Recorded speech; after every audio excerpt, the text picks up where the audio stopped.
ഈ തക്കാളി ചെടിക്കൊക്കെ ഇങ്ങനെ കവറിട്ട് കൊടുക്കുന്നത് എന്തിനാണെന്നറിയോ?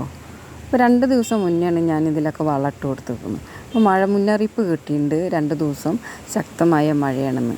അപ്പോൾ ഇങ്ങനെ ഷീറ്റിൻ്റെ മീതെയൊക്കെ പെയ്യണ മഴയുണ്ടല്ലോ, ഈ വെള്ളമൊക്കെ ഈ ചെടിച്ചട്ടികളിൽ ഉണ്ടാവും. അപ്പോൾ വളമിട്ട് കൊടുത്ത ഈ വളമൊക്കെ വെള്ളത്തിൽ കൂടെ ഒലിച്ചു പോകും. പ്രത്യേകിച്ച് കാൽസ്യം, മാഗ്നീഷ്യം, പൊട്ടാഷ് ഈ 3 വളങ്ങളും പെട്ടെന്ന് വെള്ളത്തിൽ ലയിക്കുന്നത് കൊണ്ട് തന്നെ ഇത് വെള്ളത്തിൽ കൂടെ ഒലിച്ചു പോകാൻ സാധ്യതയുണ്ട്. പിന്നെ രണ്ടാമതായി ഈ ഗ്രോ ബാഗിൽ വെള്ളം കെട്ടി നിന്നാൽ വാട്ടരോഗം ഉണ്ടാവാൻ സാധ്യതയുണ്ട്. അപ്പോൾ ഈ 2 കാരണങ്ങൾക്ക് ഒരു പ്രതിവിധിയാണ് ഇങ്ങനെ കവറിട്ട് കൊടുക്കുന്നത്. ഞാൻ മഴക്കാലത്ത് സാധാരണയായി ഇങ്ങനെ കവറിട്ട് കൊടുത്താണ് കൃഷി ചെയ്യാറ്.